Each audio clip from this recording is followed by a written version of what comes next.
one sensor. A sensor or a transducer is a device which convert a physical quantity to measure into an equivalent electrical quantity. तर sensor म्हणजेच एक transducer आहे जे काय करतं, physical क्वांटिटीजला electrical क्वांटिटीजमध्ये change करतं. तर फिजिकल क्वांटिटीज कुठल्या आहेत, तर टेम्परेचर, प्रेशर, डिस्प्लेसमेंटला चेंज होतं इलेक्ट्रिकल क्वांटिटी म्हणजे करंट, व्होल्ट, टेम्परेचर. ते आता टेम्परेचर कसं चेंज होणार इलेक्ट्रिकल क्वांटिटी म्हणजे जसं की थर्मामीटर, आपण आपलं ते टेम्परेचर चेक करतो, ते एक इलेक्ट्रिकल क्वांटिटीमध्ये चेंज होऊन आपल्याला एक नंबर दाखवतं, त्याला म्हणतात सेन्सर्स. म्हणजे जे सेन्सर्स म्हणजे काय, आपण सेन्स करू शकतो किंवा डिटेक्ट करू शकतो. त्यासाठी डेफिनेशन काय आहे, a sensor is a transducer which is a device which convert physical quantity into equivalent electrical quantity. तर ह्याच्यामध्ये फिजिकल क्वांटिटीज आहेत ते टेम्परेचर, प्रेशर आणि डिस्प्लेसमेंट आहे. टेम्परेचर म्हणजे टेम्परेचर असतं, प्रेशर आणि डिस्प्लेसमेंट म्हणजे वेलॉसिटी असते, म्हणजे किती स्पीड आहे ती. जसं की आता स्पीड कॅल्क्युलेट करायला कार्स, ऑटोमोबाईल कार्समध्ये जे स्पीडोमीटर असतं ते सगळं त्याच्यात येणार. तर आता ॲक्टिव्ह आणि पॅसिव्ह सेन्सर्स मधला डिफरन्स. तर ॲक्टिव्ह सेन्सर्समध्ये काय, do not need external power supply. ह्याला एक बाहेरचा पॉवर सप्लाय लागत नाही. जसं की आता फोनच्या चार्ज करण्यासाठी आपण पॉवर प्लग इन करतो, मग हा एक्सटर्नल पॉवर सप्लाय झाला. तर पॅसिव्हला they need an external power supply. मग एक्सटर्नल पॉवर सप्लाय काय, फोनचं चार्जिंग करतो, प्लग इन केल्याशिवाय आपल्याला हे भेटणार नाही, करंट भेटणार नाही. पॅसिव्ह म्हणजे एक्सटर्नल झाला. इंटरनल पॉवरला ॲक्टिव्ह सेन्सर्सला काय असतं की त्याला लागत नाही आणि पॅसिव्हला एक्सटर्नल पॉवर सप्लाय लागतो. Active these are self generated sensors. म्हणजे करंट कसा सेल्फ जनरेटिंग असतो, जेव्हा करंट प्रोड्यूस होतो, करंट कुठून येत नाही, करंट आपोआप आपल्या धरतीच्या आत जसा प्रोड्यूस होतो ते त्याला म्हणतात सेल्फ जनरेशन. म्हणून ते एक त्याचं बेस्ट एक्झाम्पल आहे की सेल्फ जनरेटिंग सेन्सर आहे. The sensors are not self generated.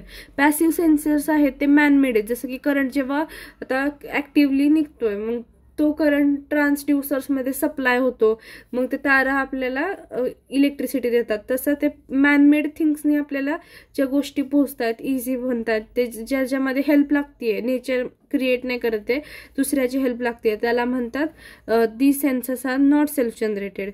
They produce voltage or current proportional to the physical quantities to be measured. Active सेन्सर्सना काय करतात, एक व्होल्टेज म्हणजे current or a current, voltage or a current, मग एक current देतात.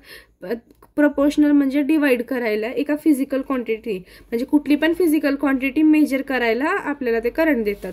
तर पॅसिव्हमध्ये these produces variation in the resistance, capacity, inductance proportional to the quantity to be measured. तर ह्याच्यामध्ये काय होतं, रेजिस्टन्स, कॅपॅसिटन्स, इंडक्टन्स डिवाइड करायला येतं फिजिकल क्वांटिटीजला. तर रेजिस्टन्स म्हणजे काय असतं की जो करंट आपण दिलाय तो किती रेजिस्ट होतोय, कॅपॅसिटन्स किती, इंडक्टन्स किती आहे, तर हे मेजर करायला पॅसिव्ह यूज होतात. ॲक्टिव्हचं एक्झाम्पल आहे थर्मोकपल, पिझो इलेक्ट्रिक सेन्सर आणि फोटोसेल. आणि ह्याचं पॅसिव्हचं सेन्सरचं एक्झाम्पल आहे थर्मिस्टर, LVDT आणि LDR. हे केलं. आता क्वेश्चन नंबर 2 काय, explain the construction and working of LVDT. तर LVDT काय आहे, फर्स्ट कुठला पण क्वेश्चन असेल ना तर त्याची फर्स्ट डेफिनेशन लिहायची आहे. तर डेफिनेशन काय आहे, a motion sensor is a device that detect the moving object. म्हणजे एक असा सेन्सर की जो डिव्हाइसला डिटेक्ट करू शकतो कुठला पण मुव्हिंग ऑब्जेक्टचा. तर आता डेफिनेशन काय आहे की a motion sensor is a device that detect moving object. म्हणजे एक असा सेन्सर आहे जो मुव्हिंग ऑब्जेक्ट आहे त्याला डिटेक्ट करू शकतो, म्हणजे सेन्स करू शकतो. त्याचे ॲप्लिकेशन्स काय काय आहेत की सिक्युरिटी पर्पजसाठी जे मुव्हिंग ऑब्जेक्ट म्हणजे CCTV असतात, जे मुव्हिंग ऑब्जेक्ट कॅप्चर करतात आणि ते सांगतात, तर हे त्याचं एक एक्झाम्पल आहे. दुसरं एक्झाम्पल काय आहे की motion sensor are also use actively automatic door openers. म्हणजे मॉल्स आणि बिझनेस, मोठ्या बिल्डिंग्स असतात त्याच्यामध्ये ते असं खुलजा असं डायरेक्ट ओपन होणारे दरवाजे असतात ना, त्याच्यासाठी ते मोशन सेन्सर्स उपयोगी पडतात. अजून motion sensors are also occupied in the human detection presence. म्हणजे स्ट्रीट लाईट स्ट्रीट, इनडोर किंवा लॉबी, स्टेअरकेस, हॉटेल्समध्ये वगैरे ॲक्टिव्हिटी काय आहे का ह्युमनची किंवा कोण आहे का तिथं बघण्यासाठी पण ते यूज केले जातात. म्हणजे इनडायरेक्टली कुठला पण मुव्हिंग ऑब्जेक्ट फिरतोय किंवा चालतोय, प्रेझेंट आहे हे डिटेक्ट करण्यासाठी हे यूज केलं जातं. हे त्याचे ॲप्लिकेशन्स आहेत, हे लिहायचे. आता कन्स्ट्रक्शन कसं लक्षात ठेवायचं की एक AC इनपुट आहे, त्या AC इनपुटला एक प्रायमरी कॉईल आहे, रेजिस्टन्स, ओके, आणि इथं एक कोन आहे, त्या कोनला डिस्प्लेसमेंट दिली आहे. मग कोनला डिस्प्लेसमेंट दिली की खाली इथं सेकंडरी वाइंडिंग आहे, हे प्रायमरी झालं. तर प्रायमरी म्हणजे काय असतं, एक, म्हणून इथं एकच रेजिस्टन्स आहे. आता आपल्याला सेकंडरी वाइंडिंग आहे म्हणजे इथं 2 असणार. मग हे 2 आहेत, θ1 आणि θ2, हे दोन्ही अटॅच आहेत ग्राउंडला, ओके, म्हणून θ नॉट इक्वल टू θ1 मायनस θ2 हा त्याचा फॉर्म्युला आहे एवढं. मग हा एक कन्स्ट्रक्शनचा त्याचा डायग्राम आहे. आता सेम करायचं झालं तर LVDT कन्स्ट्रक्शन एक्सप्लेन करतोय, तर त्याच्यामध्ये काय आहे, LVDT is a variable induction displacement transformer. हो का, व्हेरिएबल जे आहे ते इंडक्टन्स होतं आहे, म्हणजे करंट इंड्यूस करते, म्हणजे प्रोड्यूस करते, देते ते करंट एका डिस्प्लेसमेंटला ट्रान्सफॉर्मरच्या, ओके. म्हणजे जसं इथं ट्रान्सफॉर्मर आहे तर ह्याला करंट भेटतोय पहिल्यांदा इनपुट म्हणून. तर LVDT consist of a primary winding, 2 identical secondary winding. तर ह्या LVDTमध्ये एक प्रायमरी विंडिंग आहे आणि एक सेकंडरी विंडिंग आहे. जनरली हे जे क्वेश्चन्स आहेत सगळे ह्याच्यामध्ये 2-2 डायग्राम्स आहेत, त्या डायग्राम्सवरनं सगळे आन्सर्स लिहायचे आहेत. म्हणून डायग्राम्स 1दा 2दा 3दा असे काढून बघायचे. मग ते जे पाठ झालेले डायग्राम्स आहेत ते आहे असं त्याचं एक्सप्लेनेशन इंग्लिशमधनं खाली लिहायचं आहे. तर ते सगळ्यात पहिल्यांदा काय लिहिलं, डिस्प्लेसमेंट घेतला. तर मग काय की LVDT is a variable induce displacement transformer, की LVDT आपलं टॉपिकचं नाव आहे. एक व्हेरिएबल आहे म्हणजे एक असं काहीतरी आहे की जे इंड्यूस करते डिस्प्लेसमेंटला एका ट्रान्सफॉर्मरमध्ये. झालं. मग नंतर काय की LVDT consist of primary winding. आता LVDTमध्ये डायग्राम काढतानाच बघितला आपण, एक प्रायमरी विंडिंग आणि एक सेकंडरी विंडिंग आहे. मग तेच लिहायचं खाली, LVDT consist of winding, 2 windings, 1 primary winding and second is identically secondary winding. Identically म्हणजे काय, समोरासमोर. आपण असं लिहिलं देअर आर 2 सेकंडरी विंडिंग्स तरी चालेल. थर्ड काय point, a rod shape magnetic core is displayed between the secondary and primary winding. तर ही प्रायमरी विंडिंग आहे, ही प्रायमरी विंडिंग आहे आणि ही सेकंडरी विंडिंग आहे. ह्याच्यामध्ये एक रॉड बसवला आहे त्यांनी, हे तर लक्षात राहू शकतं आपल्या की ह्याच्यामध्ये एक रॉड आहे, तर तो मध्ये बसवला आहे प्रायमरी आणि सेकंडरी विंडिंगच्या, तसं इथं लिहिलेलं आहे. मग primary winding is connected to a source. Primary winding जे आहे ते एका सोर्सला कनेक्टेड आहे, म्हणजे AC इनपुट जो आहे तो आपला सोर्स आहे. मग हा जो AC इनपुट आपल्याला काय करणार, हा AC इनपुट आपल्याला करंट पास करणार, तो ह्या कॉईलमधनं जाणार, खाली येणार, ह्या रॉडमधनं पासून सेकंडरी विंडिंगला जाणार आणि मग खाली येणार, असं आहे. म्हणून इथं लिहिलं आहे की प्रायमरी विंडिंगमध्ये एक सोर्स प्रेझेंट आहे. तर 2 secondary winding are connected in the serial opposition. हे जे 2 आहेत सेकंडरी विंडिंग, हे अपोजिट साईडला एकामेकाच्या केलेले आहेत. मग अपोजिट साईड म्हणजे काय असतं, मायनस. म्हणून इथं फॉर्म्युलामध्ये E0 is equal to E1 minus E2. तर तसं नसेल लिहिता येत तर हे जे इक्वेशन आपण पाठ करू की θ0 इज इक्वल टू θ1 मायनस θ2 हे लिहिलं तरी चालतंय. मग therefore the voltage induced in the building is opposite polarities. म्हणून जे व्होल्टेज आता इथून करंट सप्लाय होतोय, रेजिस्टन्समधनं जातोय, ह्या कोनला अटॅच होतोय, ह्या रॉडला, इथून सेकंडरी विंडिंगला प्रोड्यूस होतोय. सेकंडरी विंडिंग 2 आहेत आयडेंटिकल समोरासमोर, त्याच्यामुळे जे आपलं व्होल्टेज आहे ते अपोजिट पोलॅरिटीजला होतं आहे आणि त्याच्यामुळे आपलं जे आउटपुट आहे ते मायनस टर्म्समध्ये येणार आहे. तर हे झालं ह्याचे कन्स्ट्रक्शनचे पॉईंट. हे एवढं लिहिलं की 2 मार्क्स इथनंपर्यंत, ओके. आता आपल्याला त्याचं वर्किंग बघायचं आहे. तर वर्किंग काय आहे, तर वर्किंगमध्ये हा त्याचा डायग्राम आहे. पहिल्यांदा आपण एक ग्राफ काढायचा आहे. ग्राफ दोन्ही अपवर्ड्स केलेले आहेत. अपवर्ड्स ग्राफला वरती जो आपण हा डायग्राम काढला आहे त्याचे, ह्या डायग्रामचे 3 डायग्राम्स इथं खाली काढायचे, 1 2 3, आणि ह्या ग्राफमधनं एक इथं जोडायचा, एक इकडं एक इकडं. मग जो ह्या साईडचा आहे लेफ्ट साईडचा तो निगेटिव्ह असणार, जो राईटला असतो तो पॉझिटिव्ह असणार, जो मध्ये आहे तो 0 आहे. हे लक्षात ठेवायचं की खाली इथं लिहायचं की इथं 0 आहे, इथं निगेटिव्ह आहे लेफ्टला आणि राईटला पॉझिटिव्ह आहे. मग त्याचं जे आहे एक्सप्लेनेशन ते बघायचं. तर assume that initially the core is exactly at the coiled assembly, की आपण अज्युम करायचं असं आपण मानतोय की जे आपला कोर आहे, कोर जो आहे तो एक्झॅक्टली एका कॉईल असेंब्लीच्या इथं आहे. मग then the equal movement of flux link to the both secondary windings. मग इक्वल मुवमेंटचा जो कोर आहे तो एकामेकाला लिंक केला आहे सेकंडरी विंडिंग्समध्ये. म्हणजे हे जे हे आहेत रेजिस्टन्स ते इक्वल अंतरावरती मांडलेले आहेत हे लिहायचं आहे. Due to the equal flux linkage the induce produce in the both secondary windings are equal but they have opposite polarities. तर ते काय म्हणतात की तुम्ही जे हे रेजिस्टन्स इक्वल अंतरावरती प्लेस केले गेलेले आहेत त्याचा आपल्याला सेकंडरी विंडिंगमध्ये इंड्यूस्ड व्होल्टेज आहे तो इक्वल भेटणारच, पण त्याच्या पोलॅरिटीज म्हणजे त्याचे जे साईन्स आहेत ते आपल्याला अपोजिट भेटणार. म्हणजे एक आपल्याला निगेटिव्ह भेटले तर एक पॉझिटिव्ह भेटणार असं लिहिलंय. तर opposite voltage of LVDT therefore the 0 correspond the central position. सगळ्यात आता दोन्ही हे अपोजिट आहेत एकामेकाला, पण जो मधला आहे तो 0 आहे म्हणून ते लिहिले, म्हणून ती 0 पोझिशनला आहे. ती सेंट्रल जी आहे सेंट्रल LVDT डायग्राम 0 पोझिशनला आहे म्हणून त्याला नल पोझिशन म्हणतात. Now if we displace null position toward secondary 1, जर आपण सेकंडरी 1ला डिस्प्लेस केलं तर आपला जो लिंक्ड आहे सेकंडरी 1 तो इन्क्रीज होणार आणि फ्लक्स आहे तो पण इन्क्रीज होणार सेकंडरी विंडिंगमध्ये आणि तो डिक्रीज होणार. म्हणजे काय की हा जो आहे तर हा इन्क्रीज होणार म्हणून तो निगेटिव्ह झाला, हा डिक्रीज होतोय म्हणून हा पॉझिटिव्ह झाला.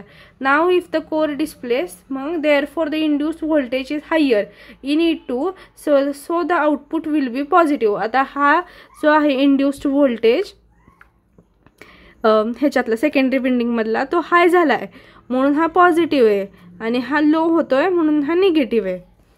हा झाला आपला question number 2.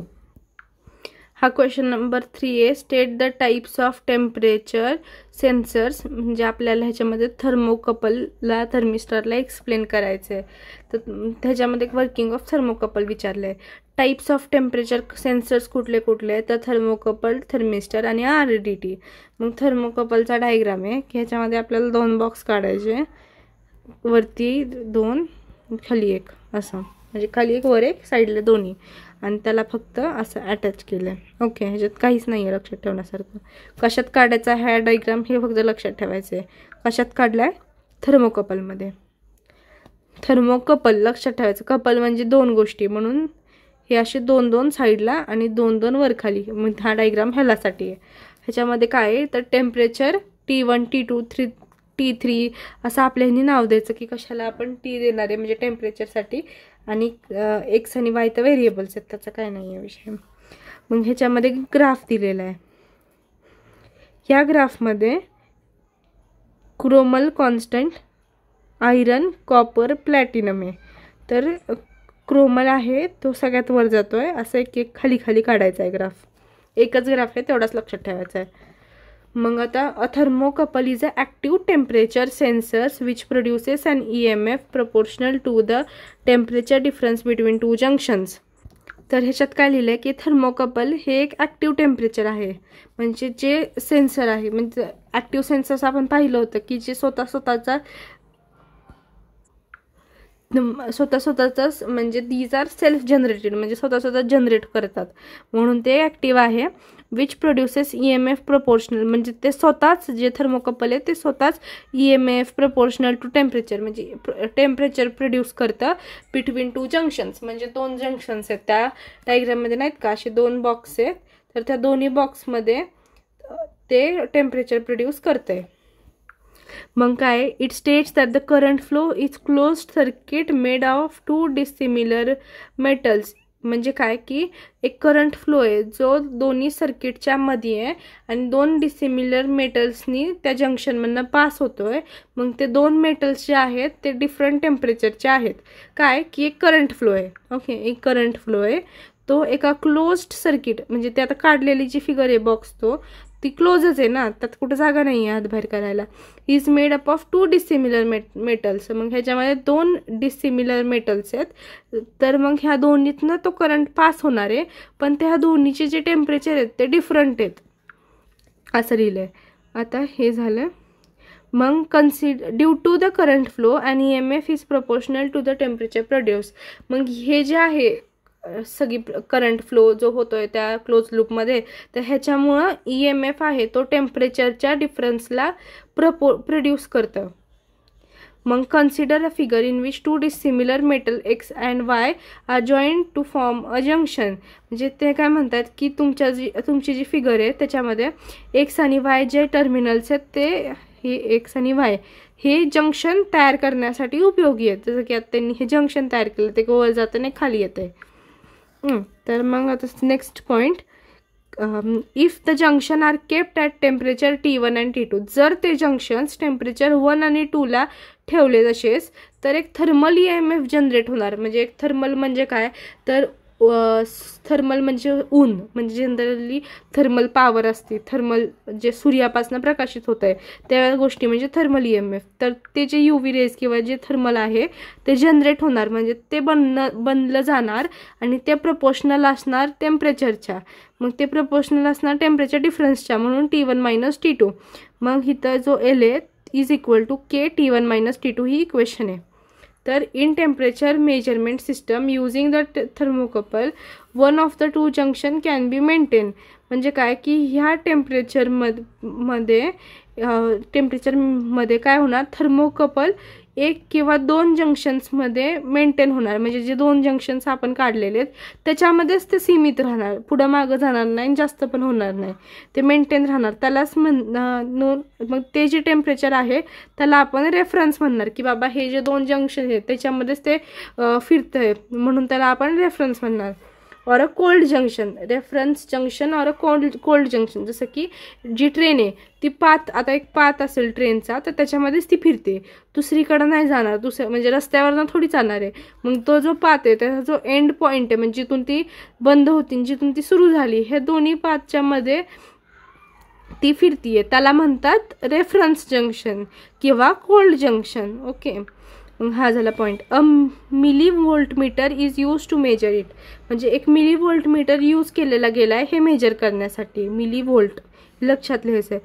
Metals are use for thermocouple and temperature rangers. आता वरती हा जो ग्राफ बघितला ह्याच्यामध्ये तर ऑलरेडी दिलेलं आहे की क्रॉनिक, आयर्न, नंतर कॉपर, प्लॅटिनम हे सगळं दिलेलं आहे. हे सगळं इथं लिहिलं की कशाची इथं किती रेंज आहे. 1000, 2000, 3000 ह्याच्यामध्ये तो ग्राफ बघून इथं ते रेंज लिहिल्या. तर कॉपर काय आहे तर 0 to 2000 पर्यंत. हा बघा इथनं. ओके, हा कॉपर आहे. नंतर आयरन काय आहे कॉन्स्टंट 1200 पर्यंत आहे. नंतर प्लॅटिनम आहे तो 3000 पर्यंत आहे. आणि मग क्रोमल जो आहे तो 900F पर्यंत आहे. तर हे सगळे त्याचे मेजरमेंट्स आहेत जे डायग्राममधूनच लिहायचे आहेत. मग हा डायग्राम आधी काढायचा, ह्याच्यामध्ये जंक्शनमध्ये कसा करंट पास होतोय, कसं थर्मल प्रोड्यूस होतोय हे सगळं लिहायचं. मग ते झाल्यावरती ह्या ग्राफमध्ये एक्सप्लेन करून तर ह्या डायग्रामवरती सगळं लिहायचं. मग ह्या ग्राफवरती लिहायचं, त्याचे रीडिंग्स लिहायचे. आता क्वेश्चन नंबर 4, हे जे सगळं आहे ते डायग्राम काढून स्वतः समजून नीट मंगच लिहिता येतं, असं रटवून लिहिता येत नाही की बाबा एकदा व्हिडिओ बघितला आणि लिहिता आलाय, असं नाही होणार. Explain the construction and the working principle of platinum resistance temperature RDT. तर ह्याच्यासाठी एक डायग्राम जो आहे त्याच्यामध्ये काय आहे तर हे प्लॅटिनम वायरचा बँड काढलेला आहे. ओके, त्याच्यामध्ये असे इंटरसेक्शन्स लाईन्स ज्या आहेत, हे जे आहे वरची लाईन त्याला मिका म्हणतात आणि ह्या ज्या आहेत लाईन्स त्याला वायर्स म्हणतात प्लॅटिनमच्या. आणि हे एक एंड करेक्शनसाठी काहीतरी आहे. तर ह्याच्यासाठी एक डायग्राम आहे. ह्याच्यामध्ये काय आहे की 4 रजिस्टर्स आहेत ते कनेक्ट केले गेलेले ते एकामेकाला. हे जे झिगझॅग असतं ना त्याला रजिस्टर्स म्हणतात. तर मग हे जे आहे तो मेन रजिस्टर आहे आपला RTD. ओके, मग तो जो हे सगळ्या रेजिस्टन्सचा जो छापा झाला सर्कल त्याच्यामधनं आपल्या ॲम्प्लिफायरला एक लाईन आली. परत ह्या एंडपासनं पण एक लाईन आली असं आपण त्याला जोडलं. मग रेजिस्टन्स आहे म्हटल्यावर त्याला करंट तर लागणारच, तर त्या करंटसाठी आपण इथून एक व्होल्टेज सोर्स घेतला. ओके, झालं, हा डायग्राम कंप्लीट. मग ह्याच्यात काय आहे, RDT is a temperature sensor whose resistance changes in proportion with its temperature. तर RDT आहे ते एक टेम्परेचर सेन्सरच आहे, तर त्याचं जे रेजिस्टन्स आहे ते चेंज होतं एका टेम्परेचरनुसार. RDT पॅसिव्ह टाईप आहे सेन्सरचा. मग असा जो होता आपला थर्मोकपल तो ॲक्टिव्ह होता, आता हा पॅसिव्ह आहे. पॅसिव्ह आहे म्हणजे हा मेड थिंग्सवर डिपेंडेंट, ह्यात नॅचरल काहीच नाही आहे. As they required external power supply, जसं की ह्याला एक एक्सटर्नल पॉवर सप्लाय किंवा गोल्ड, सिल्वर, प्लॅटिनम हे सगळे जे ऑर्नामेंट्स आहेत ह्याच्यापासून जे ज्वेलरीज वगैरे बनवतात ह्याच्यासाठी पण एक्सटर्नल यूज केला जातो ना मशीन्सचा, किंवा जे काय सर्किट करंट देऊन त्याला शेप साईजमध्ये घडवतात त्यासाठी हे एक्सटर्नल पॉवर सप्लायसाठी हे यूज केलं गेलेलं आहे. तर RTD is a passive type of sensor. मग they resist the metal increase in the temperature. हे एक रजिस्टन्स आहे मेटलचं ज्याच्यामध्ये जेव्हा इन्क्रीज होतो त्याच्यामुळं टेम्परेचर पण त्याचं इन्क्रीज होतं. जसं की आता गोल्ड आहे, तर एक सोन्याला आपण तापवलं किंवा गॅसवर ठेवलं किंवा त्याला जाळलं तर ते गरम होतं, थंड नाही राहत, त्यासाठी त्याला असं म्हटलंय. Therefore the metal have positive temperature, त्याच्यामुळं त्या मेटल्सला एक पॉझिटिव्ह टेम्परेचर आहे. अँड हाऊएव्हर द कोइफिशियंट ऑफ रजिस्टिव्हिटी, मग त्या म्हणजे रजिस्टिव्हिटी म्हणजे जसं की करंट त्याला दिला तर ते करंट पास करतं obviously. However some semiconductor material have negative, जसं की मर्क्युरी असतं किंवा सेमीकंडक्टर मटेरियल जसं की कॉपर, सिलिकॉन, त्यातनं आहे असंच टेम्परेचर किंवा जे काय आपण करंट देतो तो पास होऊन जाणार. मग the relation between the resistance and temperature, मग ह्या डायग्राम जो आहे आपला आपण हा वर काढलेला आहे ह्याच्यामध्ये रेजिस्टन्स आणि करंट आहे, ॲम्प्लिफायर एक आहे, तर ह्याचं एक रिलेशन बनणार, एक फॉर्म्युला बनणार. तो फॉर्म्युला आहे RT म्हणजे resistance of temperature is equal to R0 1 + AT + BT square. म्हणजे काय की दोन करंट टेम्परेचरचं ॲडिशन आहे, ह्याच्यामध्ये लिहिले पण आहे. Where A and B are constant, ह्याच्यामधला जो A आणि B आहे तो कॉन्स्टंट आहे म्हणजे ह्याची व्हॅल्यू 0 आहे. RT is a resistance of temperature सांगितलं, RT एक टेम्परेचर रेजिस्टन्स आहे. At a sensor of T म्हणजे हा जो T आहे तो सेन्सरसाठी आहे, आणि R0 आहे तर resistance of sensor at room temperature म्हणजे जे रूम टेम्परेचरला तापमान आहे किंवा जे आहे टेम्परेचर त्याच्यासाठी R0 आहे. There are 2 types of RTD, 2 type आहेत RTDचे, थर्मिस्टर आणि प्लॅटिनम रेजिस्टन्स थर्मोमीटर. ओके, मग the platinum wire is wound in a form of spiral consisting material. तर ह्याच्यामध्ये काय आहे की जे प्लॅटिनम वायर आहेत ते एका स्पायरल स्ट्रक्चरमध्ये आहेत. मग ते जे स्पायरल स्ट्रक्चर आहे ते इन्सुलेट करते म्हणजे त्यात करंट प्रोड्यूस होतोय त्या मटेरियलमध्ये, तर त्याला मिका म्हणतात किंवा सिरॅमिक म्हणतात. This wire is direct contact with the gas or liquid whose temperature is to be measured. आता त्या ज्या वायर्स आहेत मिकाच्या वगैरे, जसं की आता मग आपण त्या डायग्राममध्ये पाहिलं इथं पहिल्या.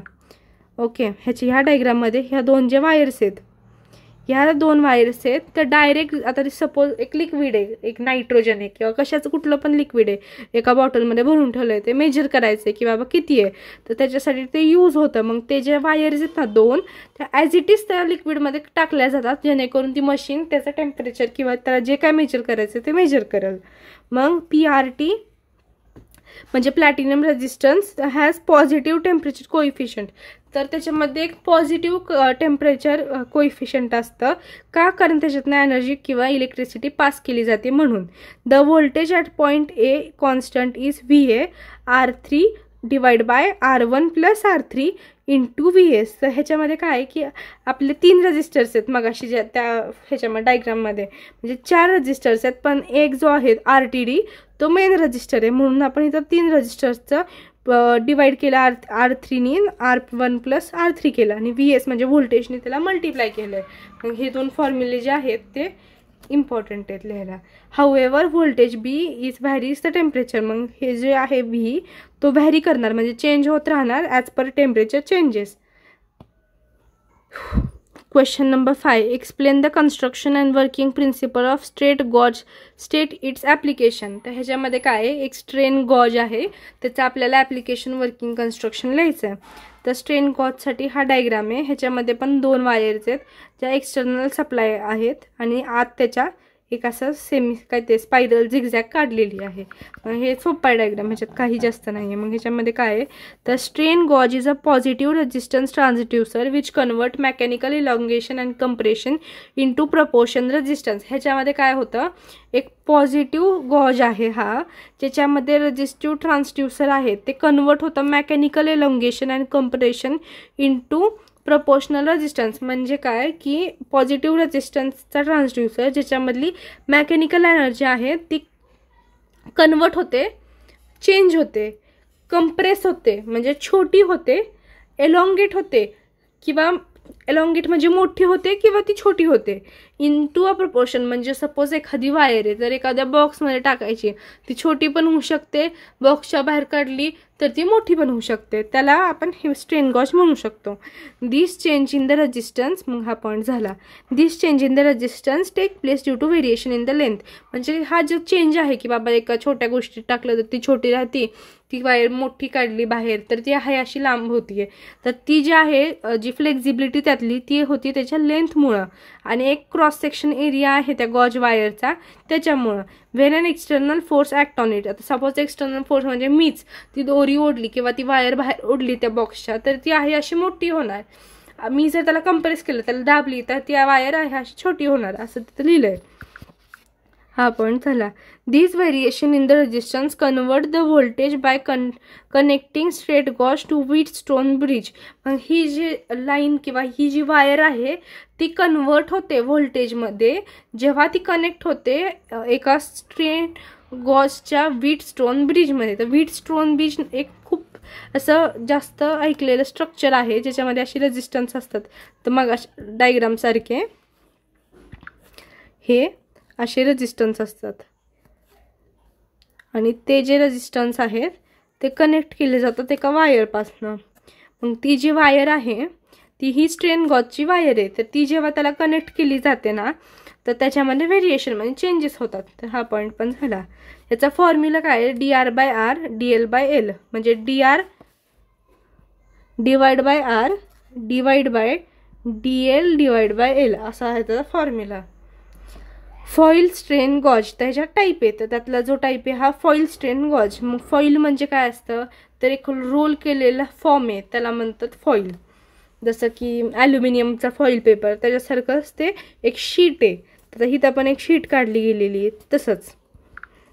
आता foil strain gauge is a formed by rolling out thin foil of resistance. म्हणजे थिन फॉईलचा जो रेजिस्टन्स आहे त्याचा जो रोल केला गेलेला आहे त्याला म्हणतात एक foil strain gauge. Foil strain gauge is basically extension wire smaller in the postage stamp. म्हणजे ही एक स्टॅम्प किंवा एक स्क्वेअर सारखा स्ट्रक्चर आहे जी छोटा आहे, त्याच्यामध्ये वायर एक्सटेन्शन सकट फिट होऊ शकते. A strain gauge respond the stress extends elongate length. म्हणजे स्ट्रेन गॉज काय करतं, जेवढं एक सेट होतं आहे म्हणजे जेवढी वायर एक्झर्ट किंवा मोठी होती आहे तेवढी त्याची ती लेंथ वाढतं. ऑब्व्हियसली एक वायर जेव्हा मोठी होती तेव्हा ती लेंथ वाढवतं. It is insensitive to the stress applied laterally. म्हणजे तेच त्या स्ट्रेस किती येतोय त्या वायरला, म्हणजे खिचतोय ना आपण, म्हणजे स्ट्रेच होतीये, मग त्या वायरमध्ये ती स्ट्रेस येतोय तर ते बघत नाही, त्या बाबतीत इनसेन्सिटिव्ह आहे. Tension causes increase. मग जे स्ट्रेस होतोय त्याला त्याच्यामुळं टेन्शन म्हणजे काय की स्ट्रेच करण्याची कॅपॅसिटी आहे ती वाढतीये, इन्क्रीज होतीये. आणि in R and compression causes decrease in R. आणि कंप्रेशन म्हणजे जेवढं आपण त्याला कॉम्प्रेस म्हणजे जेवढं छोटं करतोय त्याला छोटं करतोय तेवढी त्याचं टेन्शन डिक्रीज होतोय. तर आता हा एक सेमी कंडक्टर गॉज आहे. ह्याच्यामध्ये पण एक शीट आहे ही बॉक्स. ह्याच्यामध्ये एक गोल्ड वायर आहे आणि एक सेमी कंडक्टरचा बेस आहे, हा इलेक्ट्रोड आहे. हे सगळं अटॅच केलेलं आहे. मग ह्याच्यात काय आहे तर semiconductor strain gauge is fabric from single crystal of silicon. म्हणजे सेमी कंडक्टर गॉज आहे ते एक्स्ट्रॅक्ट किंवा घेतलेलं आहे एका फॅब्रिकेट म्हणजे एका छोट्या पोर्शन किंवा एका सिंगल स्ट्रक्चरमधनं एका सिलिकॉनच्या किंवा जर्मॅनियमच्या.